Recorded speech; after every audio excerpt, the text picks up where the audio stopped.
Good morning, friends. Please silence your cell phones. Today's talk is on the power of altruism. Next Sunday's presentation will be on the exercise of patience. Every Sunday at 11 a.m., we meet here at 4865A Cordell Avenue, Bethesda, Maryland, 20814, for a presentation of a particular topic. Every first and third Sunday of the month, following this hour, we read and discuss selected writings. All work of this lodge is aimed at passing on in their purity teachings of the ancient message from the Masters of Wisdom that HPB transmitted to the world and named Theosophy. It is left to each of us to assimilate this powerful and common sense message, thus making it a living power in our lives. Please help with your attendance on Sundays, or whatever you can do in time, money, and otherwise, to keep alive and thriving these uplifting teachings that are necessary for our progress as custodians of nature and as eternal pilgrims. We are guided by the declaration that Robert Crosby used in 1909 to launch the United Lodge of Theosophists, thereby returning the teachings to the lines laid down by the great founders. To this end, we work independently and with each other to achieve a truer realization of the self, a profounder conviction of universal brotherhood. We hold that the unassailable basis for union among Theosophists, wherever and however situated, the similarity of aim, purpose, and teaching. We have neither constitution, bylaws, nor officers. The sole bond between fellow associates is the furtherance of unity. We regard as Theosophists all who are engaged in the true service of humanity without distinction of race, creed, sex, condition, or organization, and we welcome to our association all those who are in accord with the purposes of our declaration and who desire to fit themselves by study and otherwise to be the better able to help and teach others. The true Theosophist belongs to no cult or sect, yet belongs to each and all. Today's reading is from the Dhammapada, here in chapter 2 on vigilance. Vigilance is the path to life eternal.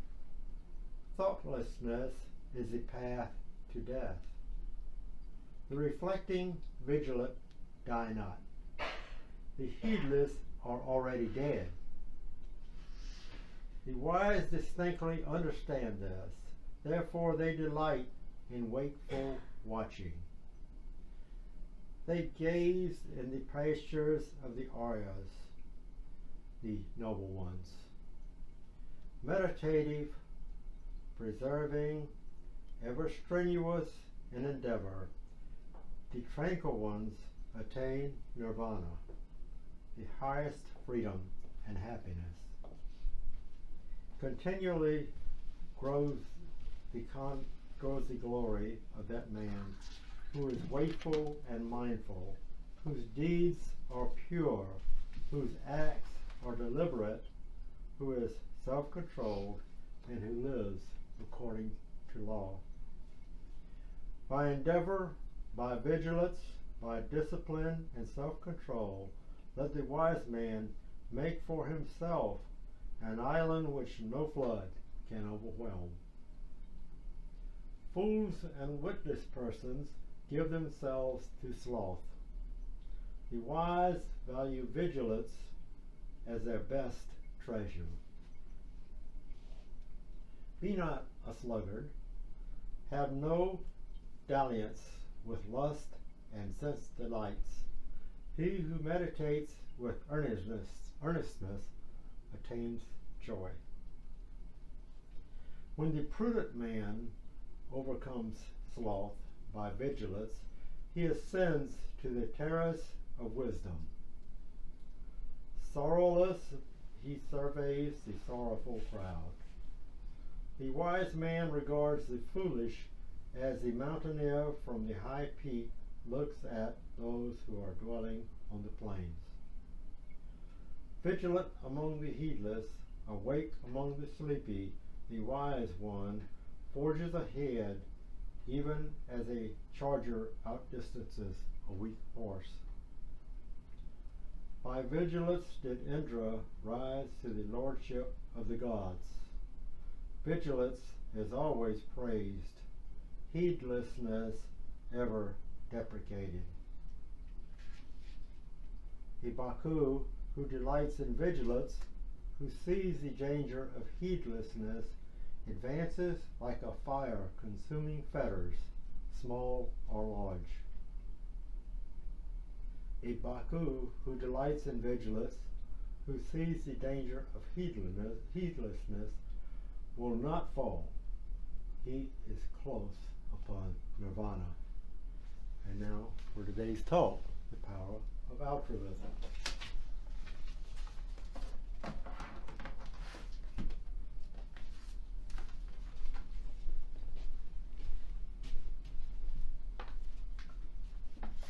Welcome, friends.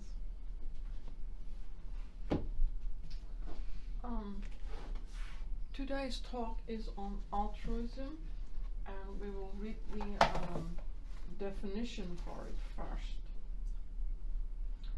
From alter, which means other, a quality opposed to egoism.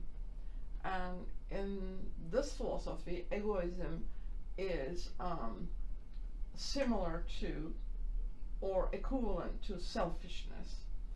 Actions tending to do good to others regardless of self.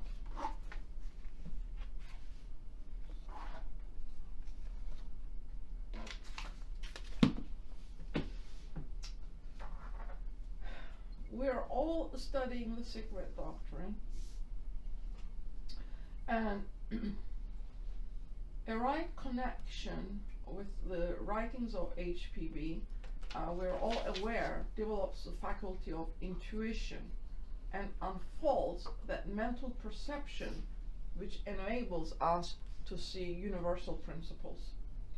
The book itself is full of particulars. So in this way, the Secret Doctrine teaches the students how to use their hearts as well as their minds. So, intuition,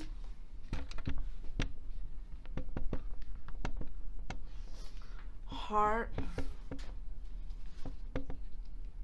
minds.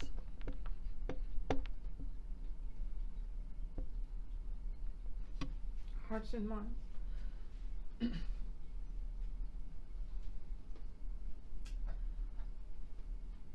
And it is emphasized that all of her writings have to be taken together in order to understand it. By the lower analytical and reasoning mind, we understand many, many facts, hundreds of them, maybe thousands of them in detail in the book. But it is the higher synthetic mind only which can have the understanding of the universals, which is really the important aspect of today's talk. Because we will see how that is equivalent to work in altruism. So the higher synthetic mind has to become active. But even when the higher mind succeeds being activated, unaided by the apperception of intuition, which is the energy of the heart, cannot do the work. So a perception of intuition is necessary.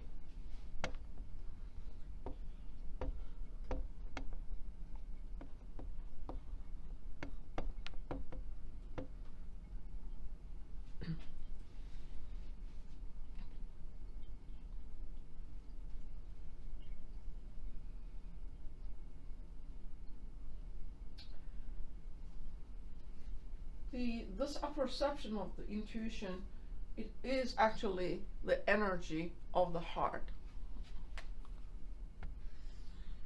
So it is the energy of the heart. The apperception is the energy of the heart.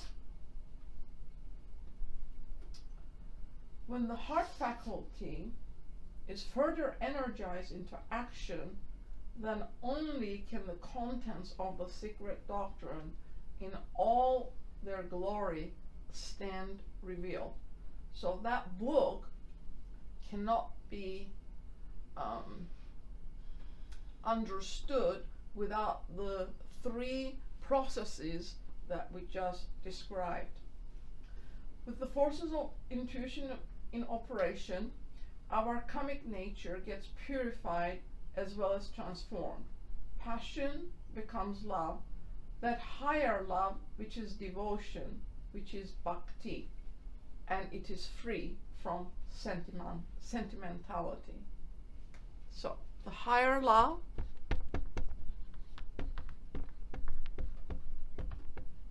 is bhakti in Sanskrit. And it is free from sentimentality. Just as love is different from infatuation, so is devotion distinct from religious fervor, or sentimentality, in other words. The range of this lower type of devotion is very wide. The religious ritualist, the image maker, or the image worshipper superior to the mere idol worshipper, have planted themselves on this path and flower as the lovers of the self, which is themselves. Freeing themselves from the trammels of karma, seeking peace, they go to sleep in peace. Awake at daybreak, suffer the disturbances of the day. HPB warns us against the insidious temptations of this path. As we all know, the history of occultism is full of instances of lofty failures on this path of the spirit, caused by development of the higher understanding and of intuition which solve the universal. But the attainment of this left the humanity behind, because understanding by the higher mind and apperception by intuition are not sufficient unless these produce the action which is altruism. So here we need to say apperception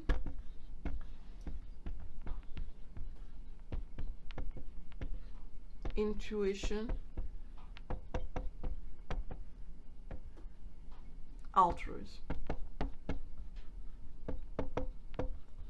And without that action, something is missing from the necessary path. So the lower fourfold man, which is the Quaternary, has to become, the Secret Doctrine tells us, a triune. We have to remember that this book, Secret Doctrine, is actually, in its completeness, practical occultism. And it achieves that task for us if we would just follow what is being taught. The goal is just that, to transform the Quaternary into the sacred Tetraktrys. These are Sanskrit terms, and I will read the terminology to make it clear. So the book is about practical occultism.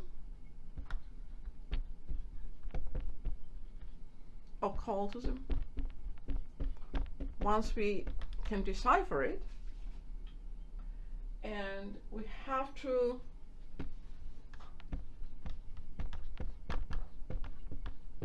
transform the Quaternary into the sacred Tetraktrys. Okay, and that actually is the Pythagorean number 10, which is the perfect number 10. Perfect number 10. And it is expressed this way: 1, 2, 3, and 1, 2, 3, 4. 1 plus 2 plus 3 plus 4. That's what its real meaning is. But let's see what this says here. There is another significance to it. It has a very mystic and varied signification, the Tetraktrys, being the same as the Tetragrammaton. First of all, it's unity, one under 4 different aspects. Then it is the fundamental number 4, the tetrad, containing the decad, which is that, or the 10, which is the number of perfection. But it also means the triad merged in the divine monad, and we all know what the divine monad is. So the triad, the triangle, merged into the monad. We are the monad. Once that triangle is merged into that monadic S, then this process here can take place. The single energy of altruism, it says, unifies all actions which are undertaken in terms of the understanding of the universals and executed in terms of the intuitive apperception of the heart. Please remember, this is the heart doctrine. Great intellect and too much knowledge are a two-edged weapon in life and instruments for evil as well as good. Secret Doctrine 2, page 163. In the spirit life of the same can be said of the heart quality of devotion. Heart can and does save the mind, but it, in its turn, has to be saved also. From the ashes of its own dead past arises the phoenix soul, the bird of life, and instead of desiring the life of passion, wherein it struggled and learned, it now thirsts for life of peace and rest, of emancipation, of mukti. But still it remains the child of Kama and is still the firstborn of Eros. This higher passion, this spiritual tanha, this desire for liberation is the supreme test of the devotee, the bhakta, who has seen the transitoriness of the desire-built forms of life, but who has yet to see the littleness of the life of desire-built forms of salvation. The desire for life in form has given place to desire for life without form.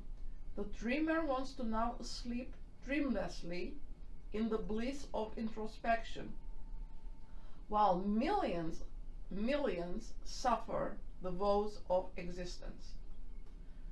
So, the Zen and the golden precepts of the voice of the silence belong to the same occult series of instructions, and more than anything else, this teaching emphasizes the dangers of a life of knowledge and devotion, wisdom and purity, which at the same time is devoid of positive or active altruism.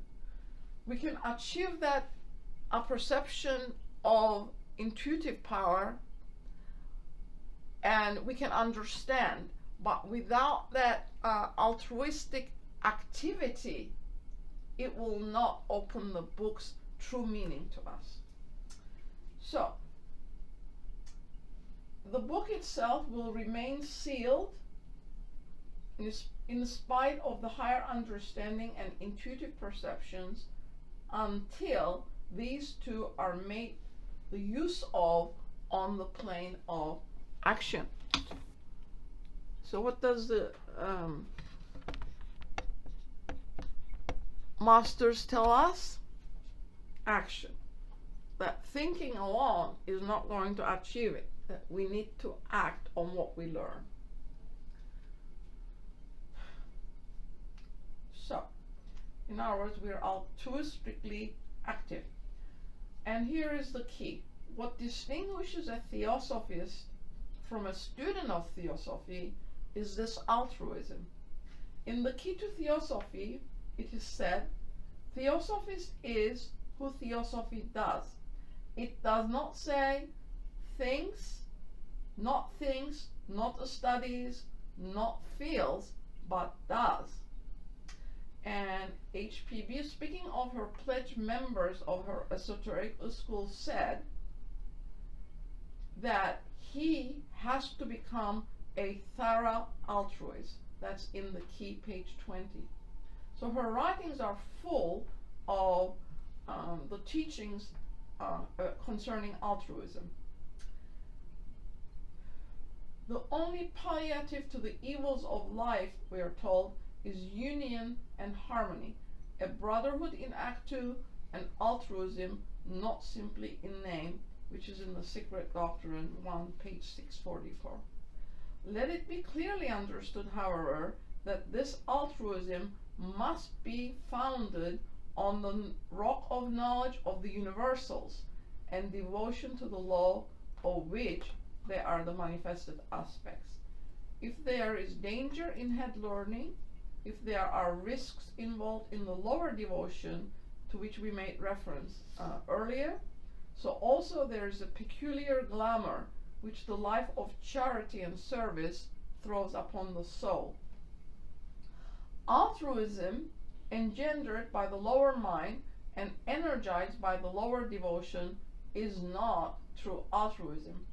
Activities of the lower mind vitalize our passional nature, not always and necessarily evil, and they impel us to actions which, under the impacts of civilization, very often become philanthropic and altruistic.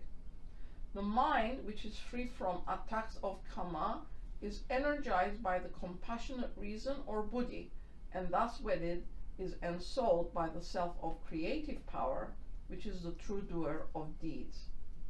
So then, HPB came to activate the intuitive powers of the mind, and it is that mind wedded to buddhi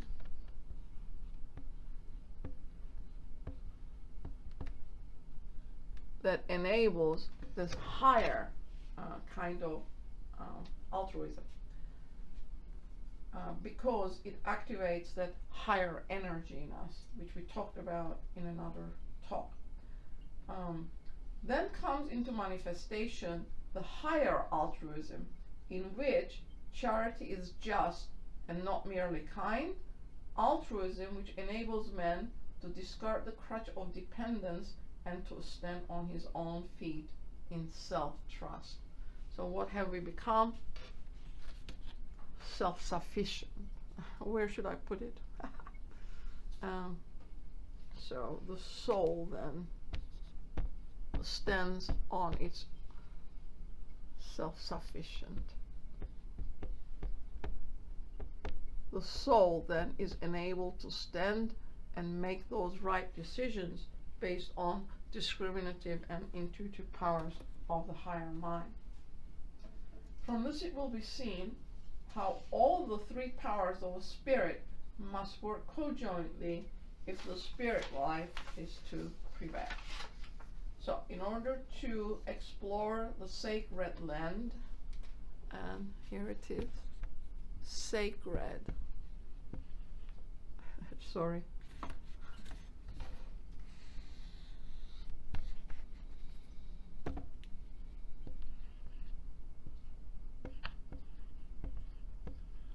sacred land of the Secret Doctrine, we have to arm ourselves with the weapons of altruism, intuition, and perception of the universals. He in whom these three work to some extent can venture into this activity, and if he is earnest, those powers eventually will unfold themselves more and more, and the reward of getting at the occult side of the Secret Doctrine is a tremendous reward. It enables us to get involved in that altruism efficiently.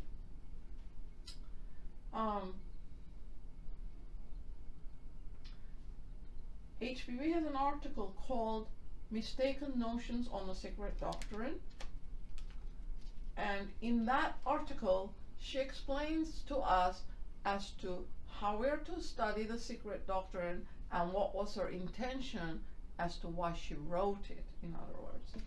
I have made a whole bunch of copies of this article, and we will pass it out to you at the end.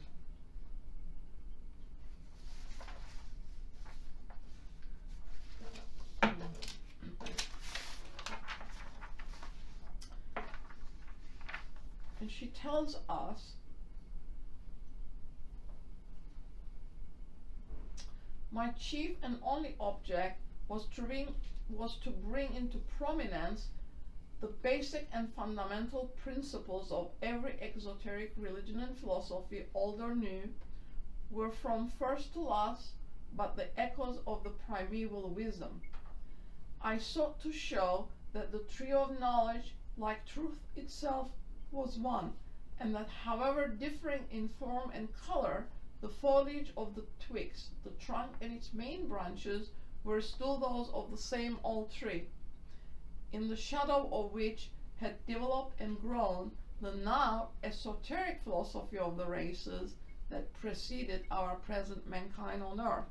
So that was her main objective in writing it. And then she says, even if we were to study the philosophy of Kant, Herbert Spencer, Spinoza, or Hartman, it would require us more than once reading it, or more than several years studying it. So she is asking us, does it stand to reason that a work such as the Secret Doctrine, which compares several dozens of philosophies and over half a dozen world religions, a work which has to unveil the roots with the greatest precautions, as it can only hint at the secret blossoms here and there, cannot be comprehended at a first reading, nor even after several, unless the reader elaborates for himself a system for it. That this can be done and is done is shown by the two students of her esoteric section. They are now, she says, synthesizing the Secret Doctrine, and they do it in the most lucid and comprehensive way in this magazine. No more than anyone else have they understood that work immediately after reading it, but they went to work in dead earnest. They indexed it for themselves, classifying the contents in two portions, the exoteric and the esoteric. And having achieved this preliminary labor, they now present the former portion to the readers at large, while storing the latter for their own practical instruction and benefit. Why should not every earnest theosophist do the same? And then she tells us at the bottom that our age, which is a selfish one and full of modern comfort, wants railways, telegraphs, telescopes with which to scrutinize things. And she says, this is not the way we can approach the book. That would be a play of being an occultist, an amateur student of theosophy. The real path, she says, to esoteric knowledge is very, very different.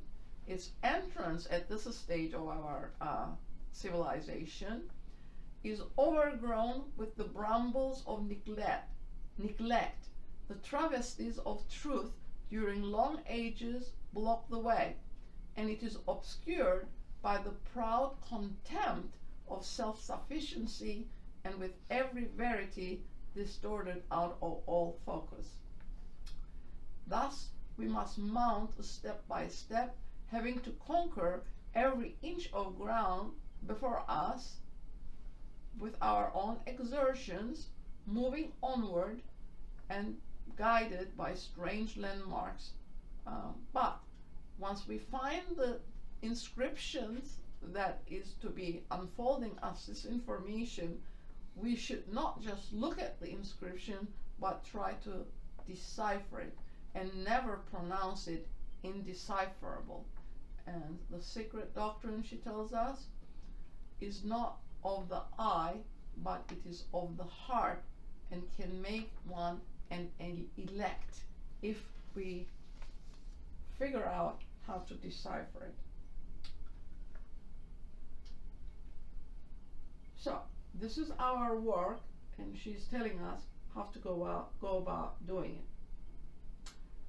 And in the Voice of the Silence and the Key to Theosophy, we're continuously reminded that those books help us awaken intuition and also altruism. So here we see that this threefold effort has to be made, because the fundamentals, the three fundamentals of the Secret Doctrine has to be understood in all of its aspects. Their axioms, it says in one of her writings, they are self-evident truths. These truths are evident to the self.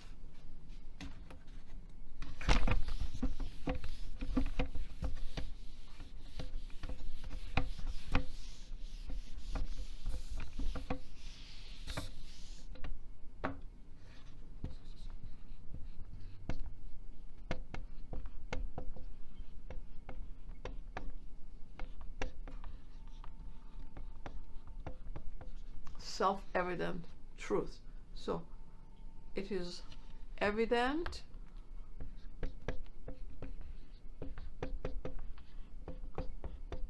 to the self. And this is the self that we are. We just talked about the trial.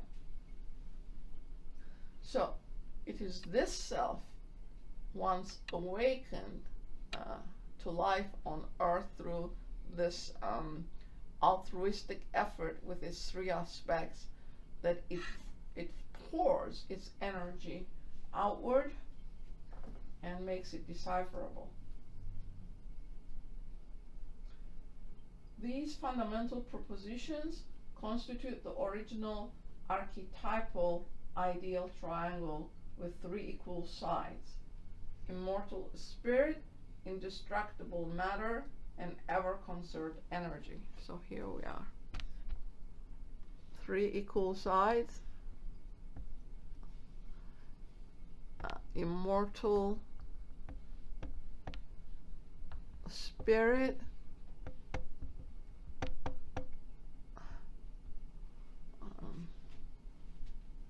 indestructible matter,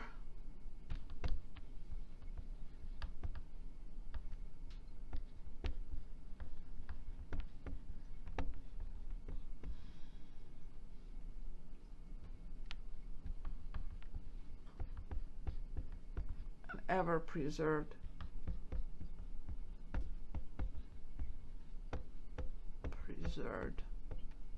energy. We can look at it that way too. They're giving us a different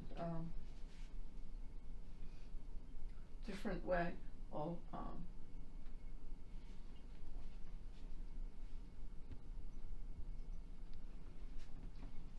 looking at it. So these equal angles then, what do they represent?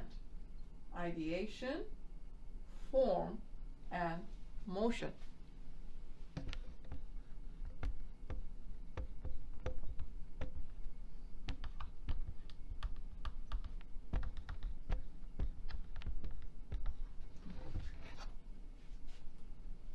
It also represents a circle, the sphere, and the plenum. The point made up of many, many points. It represents a space, and a space as location, great or small, as duration and as time. Long or short, everywhere is the one unmanifested and its triple manifestation. All the while, it is the one impartite triune nature becoming endless trinities. So you can look at it as Narayana, and Narayana is representative of the solar system, ego Brahma, however you want to look at it. It has different meanings. And in Narayana, it is stated Raja Guna is predominant. What is Raja? Activity. The other aspects of Narayana is Vishnu and Maheshvara. In our Sattva and Tama gunas are also there, performing their task: preservation, destruction, sustaining, and regenerating. So those three, Narayana,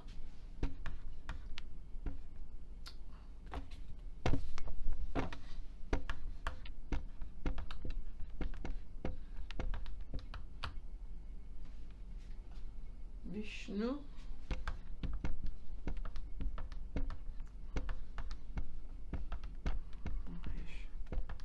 Maheshvara, three energies that sustain the world: Raja, Sattva, Tamas. The gunas described in the Gita. Sattva is goodness or preservative powers in this case, and Maheshvara being Tamas, or dark, and represents stability, no motion, in other words, that kind of stability.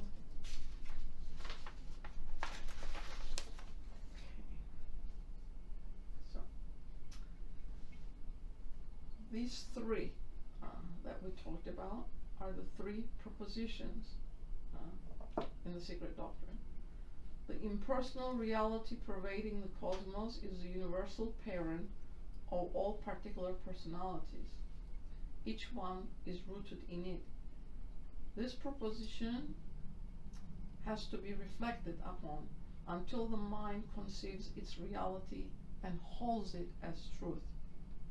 Forgetfulness and memory of this reality alternate in us, creating and producing the eternity of the pilgrim, which is like a wink of the eye of self-existence, we're told. Thus arise waking and asleep, day and night, life and death, involution and evolution, as well as the tidal ebb of flux and reflux. And that, of course, is the second proposition, which is part of cycles: the involution and evolution, tidal ebb of flux and reflux. That second proposition has to be contemplated on by the eye of the heart intuition.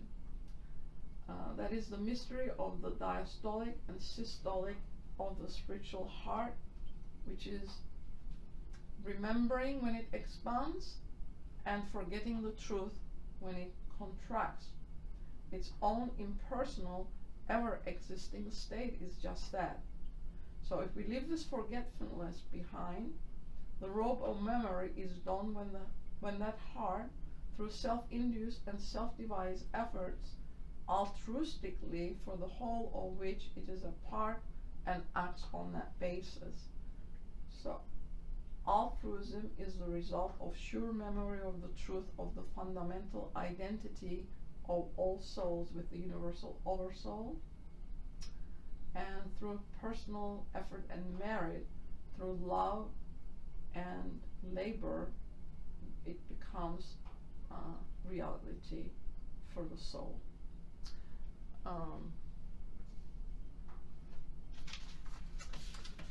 There is the other aspects of this philosophy that can be applied to our society and international affairs. but we will stop here and we will interject the other parts into it through your questions. Yes. In the Secret Doctrine, it's also there's some mentionings of left path and the right path. Mm-hmm. Can you tie that into this discussion? Left and the right path.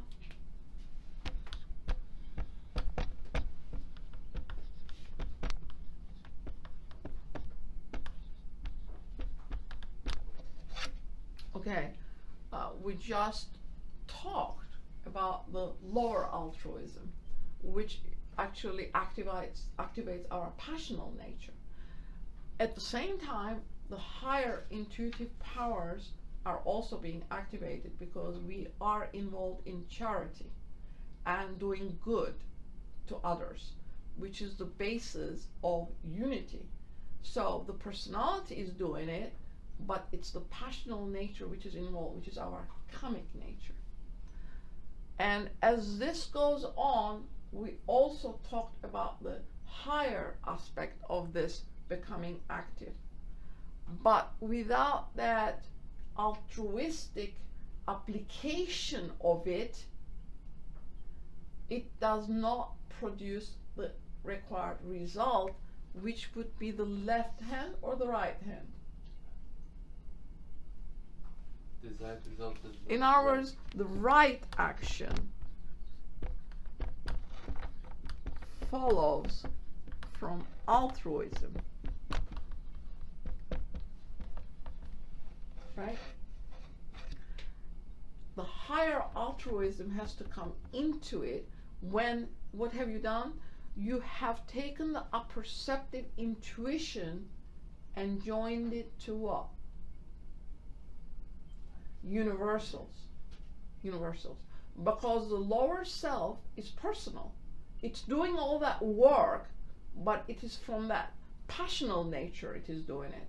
What's the passional nature called? Rajaic tendency in us, which enables us to act continuously, right? Action is Rajaic. So the apperception of the intuitive power has to be joined to the universal aspect of this philosophy. What is that? What are the universals? Unity. That we are one soul. That there are no two souls. The only reason why we say we are different souls is because we don't see the inner light. But once that apperceptive intuitive power is there, what is that? What does that really mean in reality? It means that your inner eye is open. You look at ideas directly. You don't start with premises and reason to come to conclusions. The apperceptive ability of that intuition is that the light of Atman is coming through, and it is lighting whatever it is you're looking at and showing you its inner reality.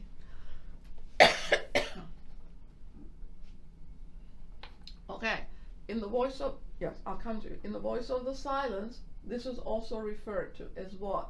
The eye doctrine and the heart doctrine. This is the heart doctrine. The other one is the eye doctrine, which is for the general public. Yes? So it seems like there is a contradiction in that altruism is based on unity, we are one soul.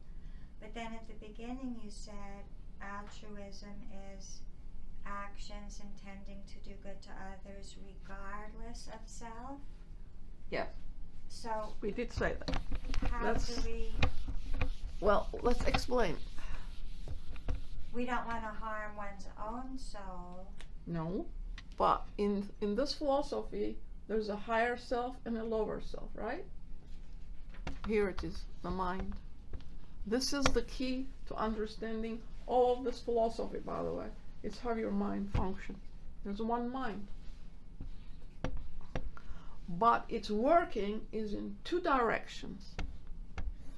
What is it? Higher and the lower. This is the intellectual aspect of you. What do you do with this process? You obtain detail.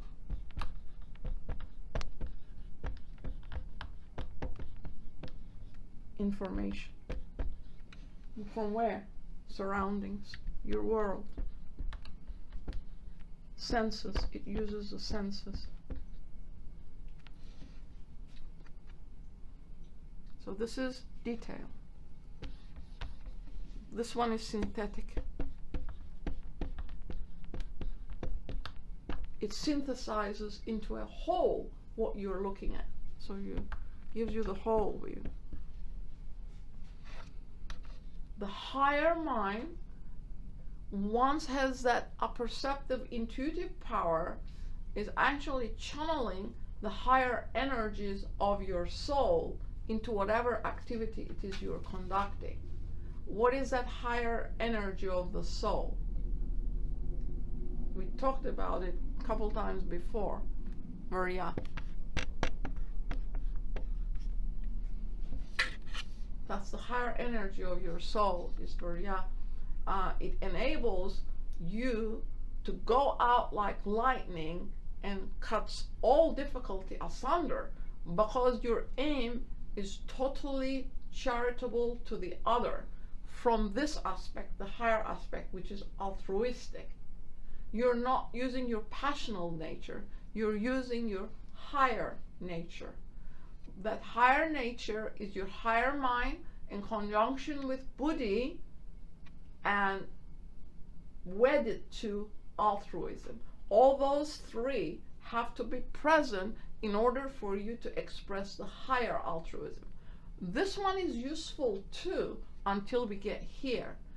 This one we use to obtain information about our world, and we use to make discriminative judgments about our environment, how we live, and slowly we grow towards the reality that the other is also part of us. In this one, that's that reality that we're one soul. In other words, we're part of the oversoul. There's only one oversoul. One. And that we are all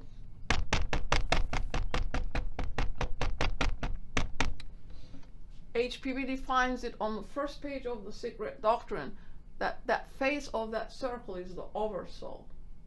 And all of us participate in that circle. In other words, we're part of it. And each human being reflects the ideation of the logoic light in themselves according to the developmental stage they have reached. But we're all one. The other is part of that light too.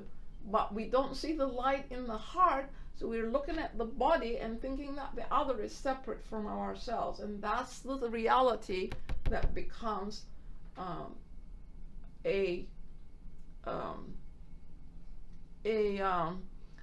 proven reality here, that you have actually seen the significance of that statement as the one reality. And there's a little writing here. Let's see what it was. Yeah, it stays right here.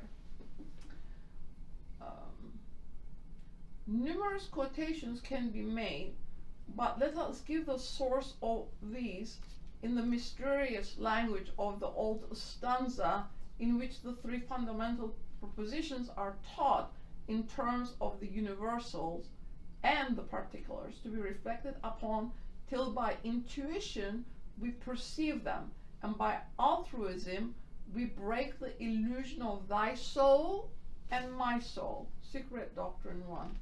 It asks here, lift thy head, O Lanu, dost thou see one or countless lights above thee, burning in the dark midnight sky? The student, I sense one flame of Gurudeva.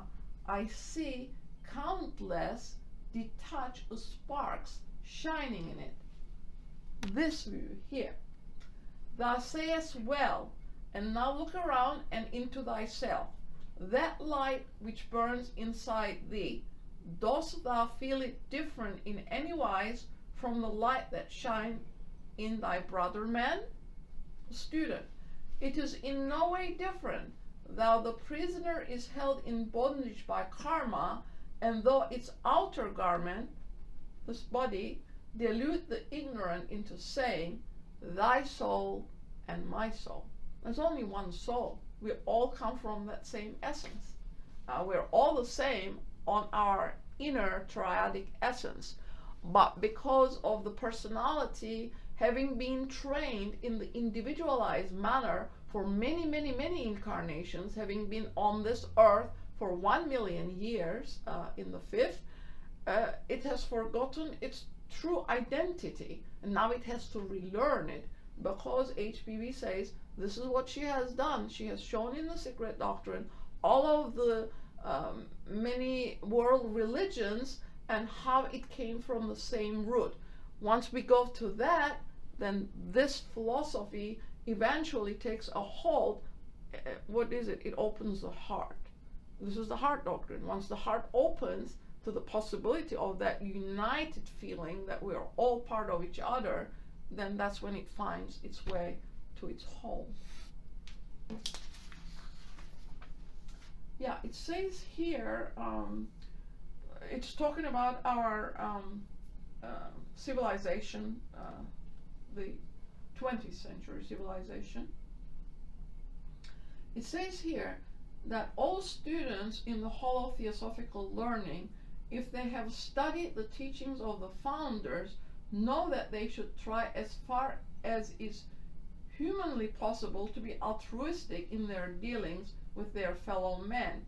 It may be asked how one can practice true altruism in an age in which the majority of people seem bent on deriving the maximum of material gain from a minimum of physical or mental effort, when racketeers, influence peddlers, and people like them seem to be having a heyday, when in short, the spiritual values are ruthlessly trampled underfoot by the many in an insensate scramble for possessions and sensations.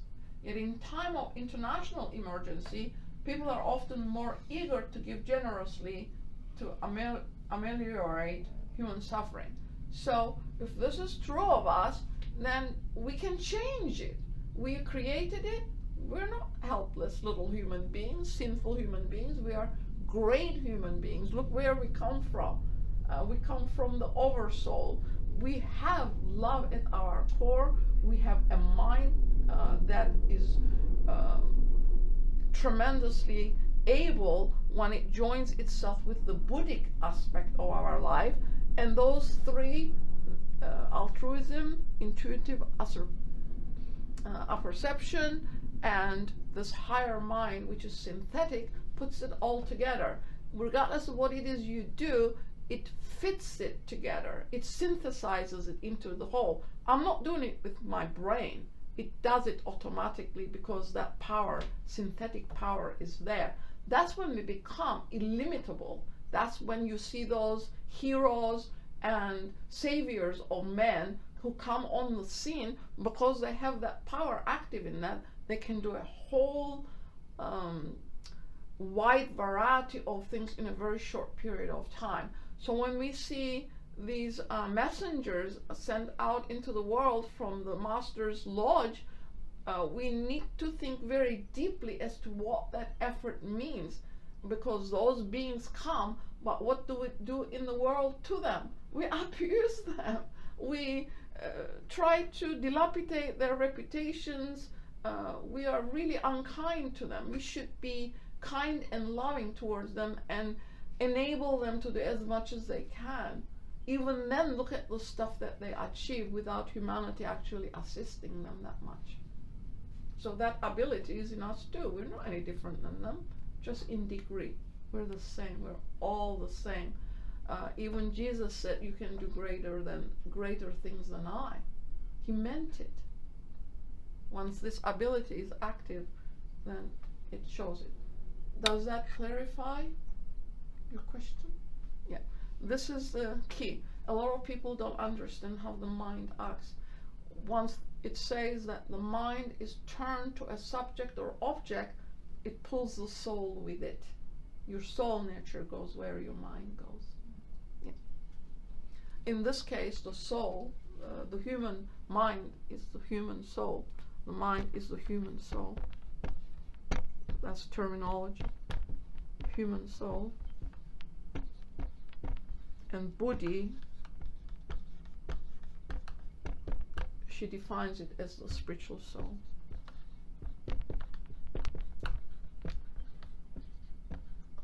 So once that pineal gland opens up, it shines on quite a lot of stuff and makes it clear for us.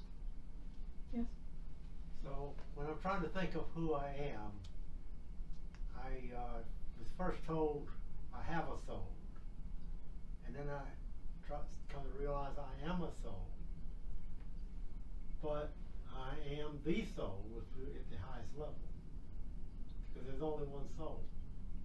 You're part of that soul, yes, absolutely. Part of that soul. Well, because look at the dots in the surface of that oversoul. The great ones are really one with, and that's, my Father and I are one. Yes. Jesus said. Yes. That's what he meant. That's what he meant. He Because joined. he lived in the oversoul. Because he had joined his higher self in a body while he was in this body. Did he not?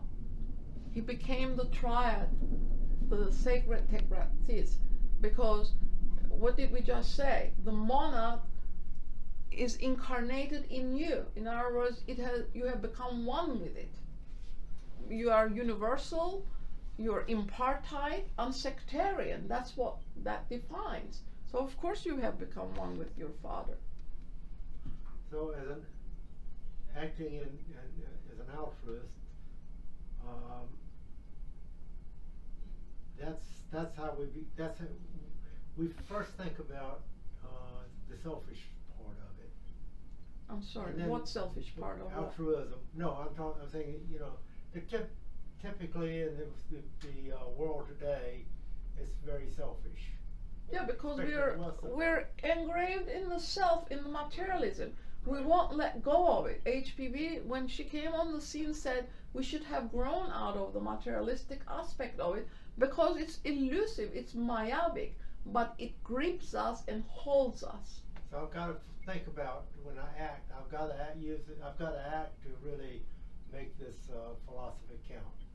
So when I act, I've got to really mindfully realize that it's not acting for myself. If I'm harming someone else, I can't do it. I should not do it. I should be acting in a way that is above me and disregard that self. But then if I do that, I'm also acting for myself as the self of all. This self here, this self is selfish. Is self-centered. Okay. This has come about because we are immersed in materialism. It's a necessary part of our growth cycle. It's just that we have to grow out of it. We haven't done it yet. Okay? Because why? Why has this become so concretized in our civilization? Why? Because of the untrue basic ideas we hold. And the religions of today will not let us move away from it either. They persistently bombard the civilization with it. Which religion has come forward and said, we apologize for this error we made?